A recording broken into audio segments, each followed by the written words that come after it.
Hughes to recap the last spring season for the Purdy Eagles. They went on a 15-9 record in the spring, and then in the fall they had a 17-6 record. So going into this 2022 spring season, Coach Hughes, what's going to be your initial objectives and expectations for this 2022 spring season? You said we were 17-6 in the fall. We got a lot of experience back in the fall.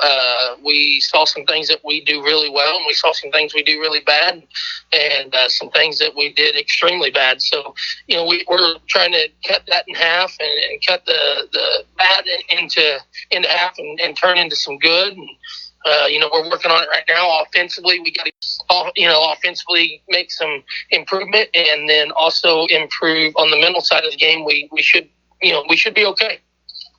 You guys should be okay for the spring season, as just working on the little things. That is what Purdy does, is work on the little things.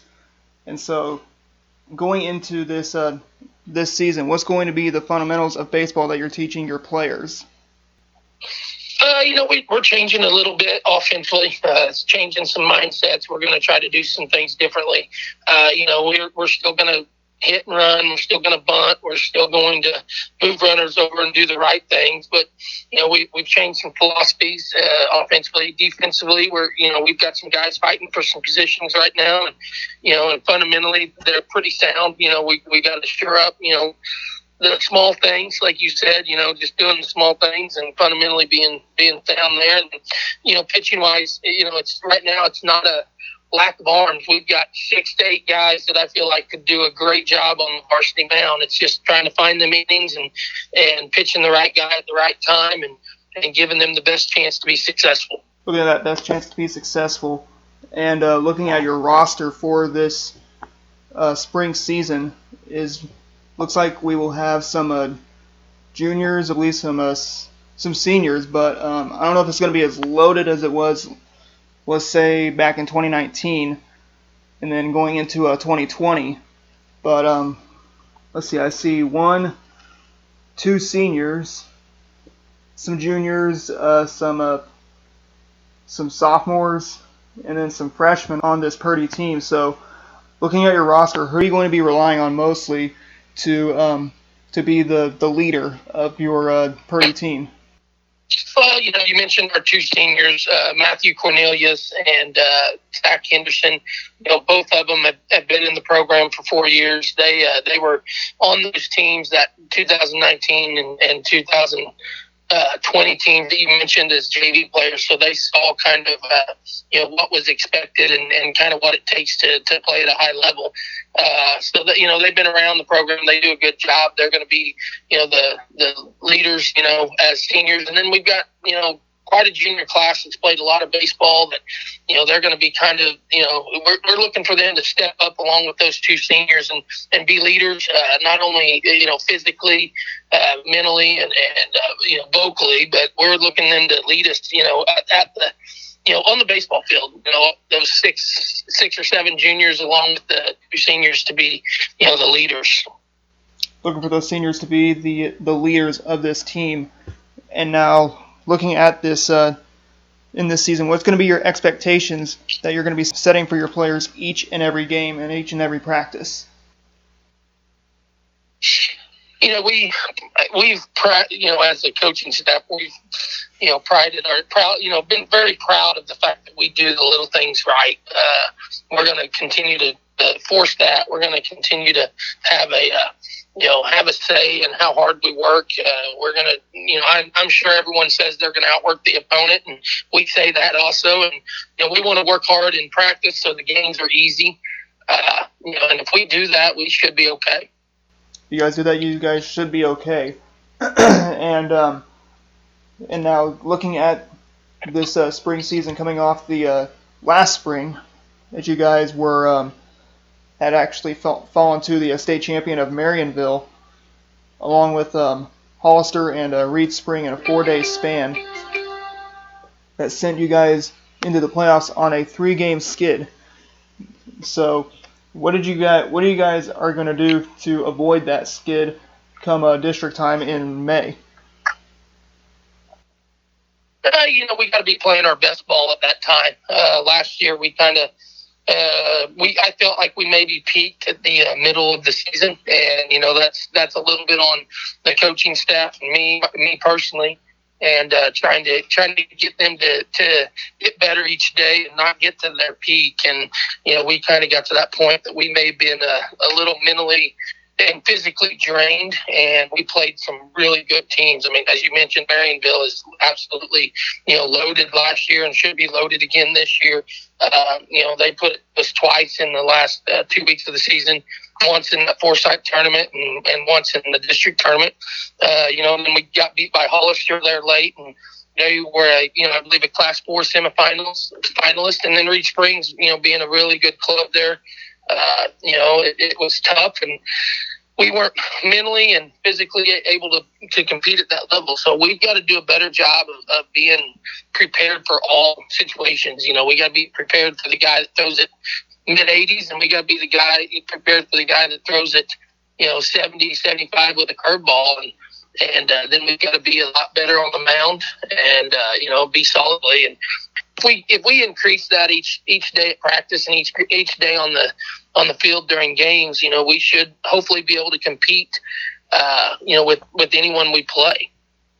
Compete with anybody you guys play during this season that's going to be coming up in about a week on March the 19th, I believe, is when the season starts for Purdy. You guys will be in your own Purdy tournament. Who all is going to be in that Purdy tournament?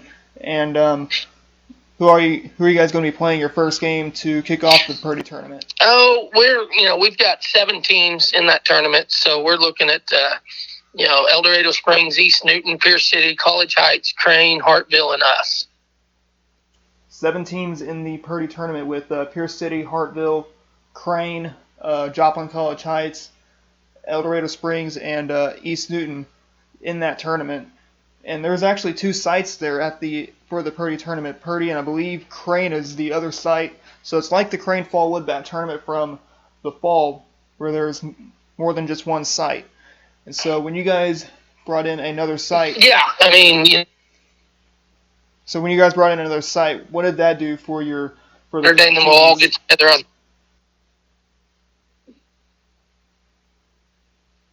Say that again.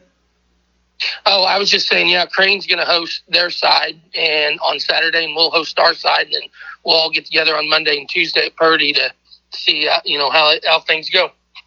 Just see how things go, and then after the tournament, you guys will welcome a neighbor to the south in Cassville. That'll be on March the 28th, and then March 29th hosting Marionville, and then we'll be the opener for the SWCL when you guys take on Billings up in the Christian County Panhandle. So when you're looking at Cassville, Marionville, Billings, along with I believe Monette on April 1st, and all the way just down the schedule, what do you see from these teams that you're going to be playing?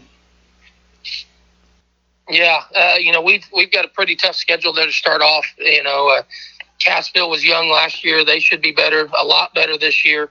We've already, talked a little bit about Marionville. They're going to be really good. And, it's just one of those teams that, they know how to win. Coach does a great job over there, and they know how to win ball games, and that makes it tough. And then Billings beat us there at the end of the fall season in the conference tournament, so that's going to be a huge first game for the conference right there, right off the bat. And then in that Monette tournament with Newton, we've got a first couple weeks there that we could struggle really quick, just not because of what we're doing, but because the teams we're playing are really good. Just not because of what you guys are doing, but it's just the teams that are playing better than you guys.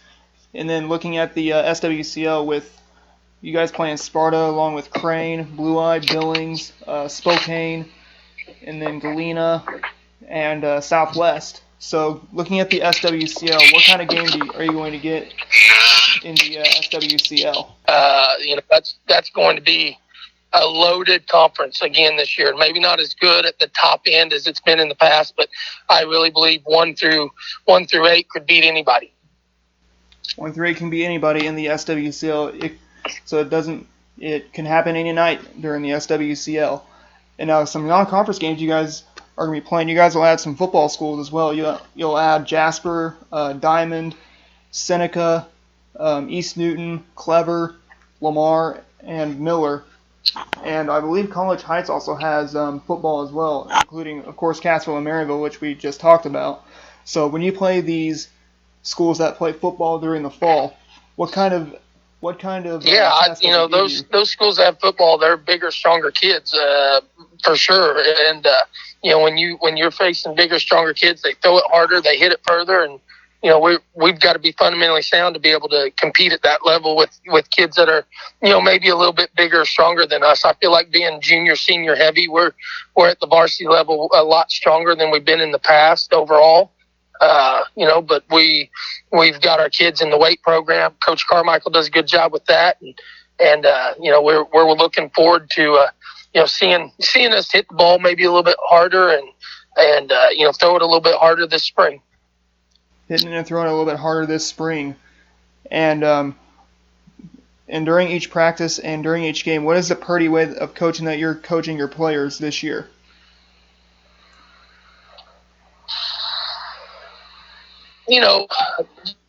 Doing the small things. The Purdy way is, being able to move runners over and compete at a high level and keep our cool and play the game of baseball with emotion but under control and control what we can control.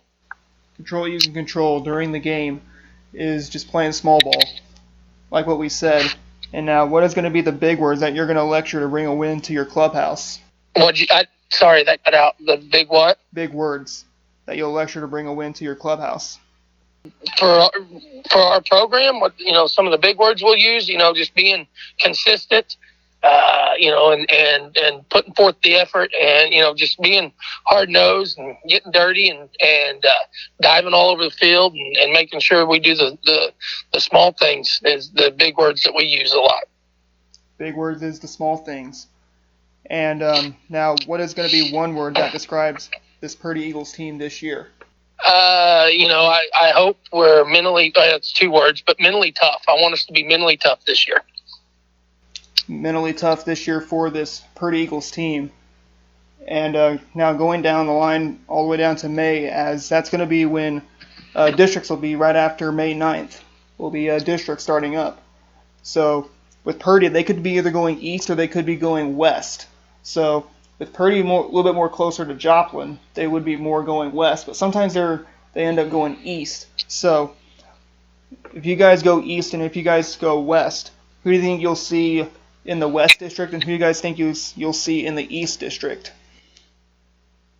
Our districts haven't been out yet, so I don't even want to take a guess. I have no clue how things are going to go, and we'll just, once the state releases it, then we'll start looking at it.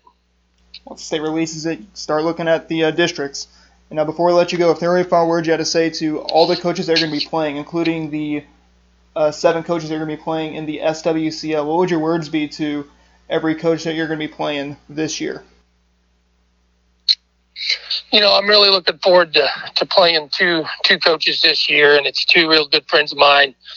Kenny Ferguson down at Southwest is retiring from baseball, and then Brian Harmon is retiring from coaching and teaching and being the principal AD down at Crane. So I'm really looking forward to playing those 2 guys. I know we've had great battles over the last 15 to 20 years on the field, and I just look forward to getting a chance to see those guys one more time and lace them up against them and continue our relationship down the road. So I look forward to seeing a lot of coaches, but this year is going to be special to get to see those 2 guys one last time before they retire and go on and do what they need to do for their families and kind of enjoy their retirement.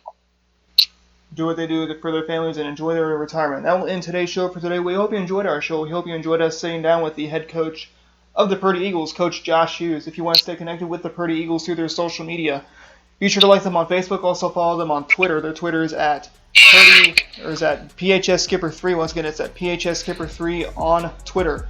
Also check out Michigan.org for their schedule. As I will mention, they will be taking in the Purdy tournament. We're not sure of who their opponent will be for the Purdy tournament, but we will find out as soon as we find out. If you want to stay connected with Ozarks Sports Report through our social media, be sure to like us on Facebook, follow us on Twitter, subscribe to our YouTube channel, follow us on Instagram, and check out our website. OzarksSportsReport.com/OzarksSportsReport. One final time, I want to thank Head Coach Josh Hughes for sitting down with us to preview the 2022 spring season. We also want to wish Coach Josh Hughes and the Purdy Eagles a successful season. And for one final time, I'm Adam Smith for the Ozarks Sports Report.